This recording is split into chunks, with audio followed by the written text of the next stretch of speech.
Welcome back to another Yoga with Golfers with the Digital Golf Doc.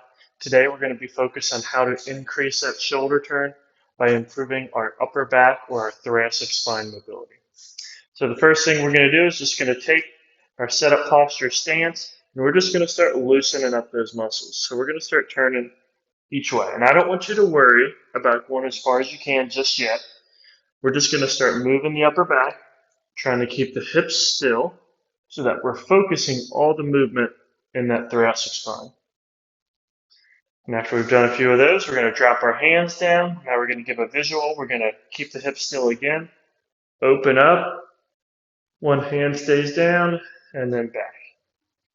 Open up. So we're going back swing for our right-handed golfers, down swing for our left-handed golfers. And again, we want to keep the hips relatively still here. We're going to start moving them on the next exercise. We're going to go 5 times the other way. Now you can take your head with you and help you turn, but we're going to keep the hips pretty still. Focus the movement in the upper back. You should probably already start feeling it up there. And one more. Good. Now if you need to come out of position, shake it out for a second, go ahead. But when you're ready, we're going to drop back down. This time we're going to let the hips and everything move. Hand stays down, big open, and then back down. Big open, and then back down. So we're going to go 5 each side. You do want to keep that one hand facing straight at the ground. That's going to ensure that the movement's coming from your upper back and we're just not moving our shoulders instead. And our last one. We'll go the other way. And again, if you need to stand up for a second, shake it out, because this is actually a little bit of a low back stability exercise too, because you've got to be able to maintain that setup posture for an extended period of time. Now, if that bothers your back, that's probably a good sign that low back stability is something you need to work on. Okay, next we're going to go into an A-frame twist. So what we're going to do, get it a little bit wider than shoulder width apart. We're going to take our forearm, pinch it between our knees. Hand starts down at the ground. Open up as far as we can and reach back down to start. Open up, reach back down to start. And again, we're focusing on that spot in our thoracic spine, our upper back, right between the shoulder blades. That's what you should start feeling. Now you might get a little bit of your obliques in there too, because they're one of our main limits to upper back rotation.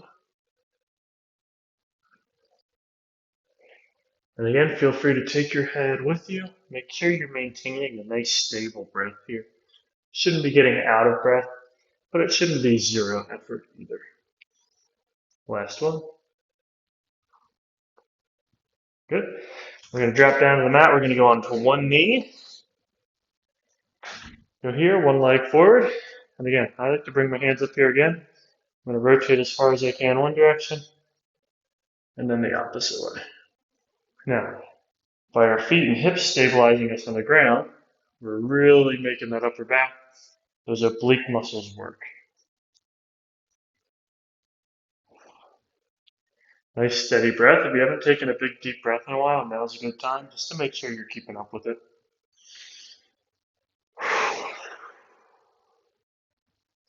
After this one, we're going to go forward, switch our legs, and turn again. Now, if this bothers your knee, get a rolled up towel or a yoga block. Drop it under your knee in case it's uncomfortable kneeling, and you can still get through these exercises just as well as I can. Good, 2 more turns. A little bit of a balance work here too. And last one. Good. Now, we'll drop down to both knees. We're going to bring our hands onto the ground.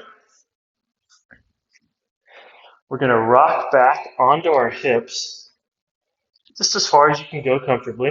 We'll take one arm. I'm going to take my arm away from the camera, drop my forearm on the ground. Other arm on top of my head. And I'm going to rotate here. And what this does is our forearm stabilizes one side of our shoulder and upper back. Rocking back into our hips is going to take our low back out of the equation. which means the only thing left to move is going to be your thoracic spine. One more. Good. Now, we're not going to go to the other side just yet. Now we're going to bring an arm straight. We're going to take the arm that was just on the back of our head. We're going to swing it through, reach. You can let the elbow bend, drop the shoulder down to the ground, and come back open. Now, what you can do is you can go back and forth, or what I like to do a lot, take some of that pressure out of the opposite side hand, drop my arm and head down, and kind of sink into that shoulder joint. Now I'm getting a big stretch right across the back of my shoulder. I feel it all the way from the back of my shoulder, where my arm is, to my upper back and right between my shoulder blades. And we'll go through for a few more repetitions. Try and use some of that motion we've just gained.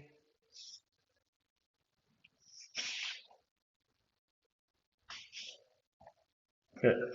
And we'll bring that arm back. Now we're going to take it forearm to the ground, rock back in our hips, hand on our head. And we'll take that lumbar lock, thoracic rotation. Keep controlling your breath, but really pushing into that full motion. I'm going to bring that arm straight again. Taking the arm through, reach, and come back. And reach, and again, I like to drop my shoulder all the way down, head to the mat. Got to roll and rock on my shoulder, really driving the mobility of my posterior shoulder, shoulder blade, and upper back.